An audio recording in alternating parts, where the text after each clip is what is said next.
Capsicum কি কেবলমাত্র তোমরা চাইনিজ রেসিপিতেই ব্যবহার করো? ক্যাপসিকাম দিয়ে কিন্তু আলাদা রান্নাও করা যায়, যেটা ভাত রুটি দুটোর সঙ্গে খেতে দুর্দান্ত লাগে। সেরকম একটা রেসিপি নিয়ে আজ হাজির হয়ে গেলাম।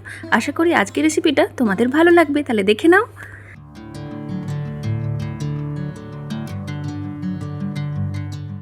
আমি এখানে 3-4টা ক্যাপসিকামই নিয়েছি, আর এই ক্যাপসিকামগুলোকে আগে থেকে ভালো করে ধুয়ে নিয়েছি। কেটে নেওয়ার পর আবারও কিন্তু একবার ভালো করে ধুয়ে নেব। তোমরা এর থেকে বেশি ক্যাপসিকাম নিতে পারো। তো প্রথমে ক্যাপসিকামের উপরের অংশটা কেটে নেব এবং ভেতরের যে বীজগুলো আছে এগুলোকে ছুরির সাহায্যে বের করে নেব। কাটার আগে কিন্তু বীজগুলো বের করে নিও, তাহলে কিন্তু মেশ হবে না। তো যাই হোক, এখন ক্যাপসিকামগুলোকে, ছোটো ক্যাপসিকামগুলোকে এরকমভাবে গোল গোল করে 2 টুকরো করে নেব, আর যদি বড় হয় 3 টুকরো করব। এর থেকে আলাদা শেপেও তোমরা কাটতে পারো। তো যাই হোক, আমি এইভাবে বড় ক্যাপসিকামগুলোকে 3 টুকরো করলাম আর ছোটোগুলোকে 2 টুকরো। তো এখন সমস্ত ক্যাপসিকামগুলোকে কেটে নিয়েছি এবং কেটে আবারও কিন্তু একবার ভালো করে জলে ধুয়ে নেব। এদিকে নিয়েছি একটা মাঝারি সাইজের পেঁয়াজ, যেটাকে কুচি কুচি করে কেটে নিয়েছি। একটা মশলার পেস্ট বানিয়ে নেব, যার জন্য একটা মিডিয়াম সাইজের টমেটো, 5-6টা রসুনের কোয়া, 1 ইঞ্চির একটা আদা, কাঁচা লঙ্কা, এই সব কিছু নিয়েছি। মিক্সার গ্রাইন্ডারের মধ্যে এগুলো নিয়ে নেব। তার সঙ্গে দেব তিল।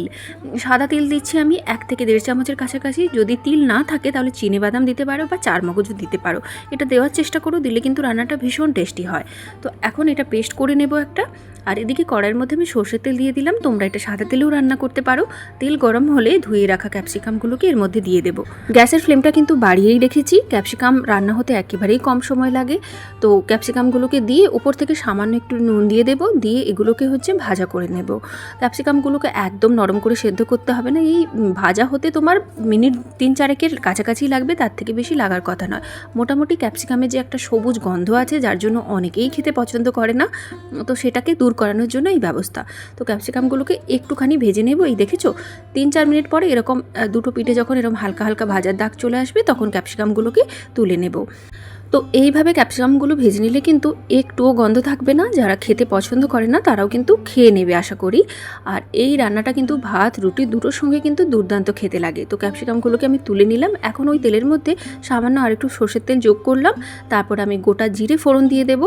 ফোড়ন থেকে সুন্দর গন্ধ বেরোলে কেটে রাখা পেঁয়াজগুলোকে এর মধ্যে দিয়ে দেবো। পেঁয়াজগুলোকে দিয়ে সুন্দর করে লাল লাল করে ভেজে নেব। পেঁয়াজ ভাজার সময় আমি একটুখানি নুন দিয়েছি, যেটা আমি ভিডিওতে দেখাইনি। তো যাই হোক, পেঁয়াজটা যখন হালকা গোলাপি করে ভাজা হয়ে যাবে, ওই যে টমেটো, তিল, তারপর আদা রসুন দিয়ে যে পেস্টটা বানালাম ওটা এর মধ্যে দিয়ে দেব। দিয়ে খুব সুন্দর করে ভেজে নেব, যতক্ষণ এটার কাঁচা গন্ধ চলে না যায় এবং সম্পূর্ণরূপে ভাজা না হয়ে যায় ততক্ষণ অবধি এটাকে ভেজে নেব। তো এটা করতে আরও 3-4 মিনিট লাগবে। মশলাটা যখন ভাজা হয়ে যাবে, মশলাগুলোকে এক সাইডে সরিয়ে মাঝখানে একটা জায়গা তৈরি করে ওর মধ্যে 1 চামচের কাছাকাছি বেসন আমি দিয়ে দেব। বেসনটা দিতে লাগবে, কারণ যেহেতু এটা শুধু ক্যাপসিকাম দিয়ে রান্না হচ্ছে, গ্রেভিটা যাতে ঠিক হয় তার জন্য একটুখানি বেসন দিতে হবে। বেসন দিয়ে এটাকে তেলের মধ্যে 1 মিনিটের কাছাকাছি ভেজে নেব। তারপর এটাকে বাকি সব মশলার সঙ্গে মিশিয়ে নেব। এই সময় গ্যাসের ফ্লেমটাকে কিন্তু একেবারেই লোতে করে দিও। তো বেসনটাকে সমস্ত সবজির সঙ্গে মিশিয়ে নিয়েছি। এখন কিছু নিত্যদিনের মশলা দিয়ে দেবো। জিরে পাউডার, ধনে পাউডার, তারপর হলদি পাউডার আর কাশ্মীরি লঙ্কার পাউডার, সঙ্গে নুনও দিয়েছি। এই সব কিছুকে দিয়ে একটুখানি জল দিয়ে দেবো, যাতে করে মশলাটা পুড়ে না যায়। তারপর বাকি পেঁয়াজ আর বাকি যে মশলাটা আছে কষানো, ওটার সঙ্গে এটাকে মিশিয়ে সুন্দর করে কষিয়ে নেব, যতক্ষণ না সমস্ত মশলাটা সুন্দর করে রং ছাড়তে শুরু করে দেয়। এবং ঢাকা আমি দিয়ে দিলাম। ঢাকা দিয়ে এটাকে কিছুক্ষণ কষিয়ে নেব। তো এখন ঢাকা খুলে দেখছি মশলাটা সুন্দর করে ভাজা হয়ে গেছে, উপর থেকে সুন্দর করে তেলও ছেড়ে দিয়েছে। এখন আমি এর মধ্যে দিয়ে দেবো ফ্যাটানো টক দই। 3-4 চামচের কাছাকাছি দই আছে। দইটাকে সুন্দর করে ফেটিয়ে নিয়েছি। দইটা দেওয়ার সময় গ্যাসের ফ্লেমটা একেবারে লোতে করে দিয়েছি। দইটা দিয়ে ভালো করে মশলার সঙ্গে মিশিয়ে কন্টিনিউয়াসলি নাড়াচাড়া করব, যাতে করে দইটা ফেটে না যায়। তো দইটা ভালো করে মিশিয়ে নিয়েছি। এখন ঢাকা দিয়ে এটাকেও আরও মিনিট 2-এর কাছাকাছি কষিয়ে নিলাম। তো 2 মিনিট পরে দেখো মশলাটা সুন্দর করে তেল ছেড়েছে আর কি দুর্দান্ত কালার এসছে। ভালো করে নাড়িয়ে চাড়িয়ে নেব।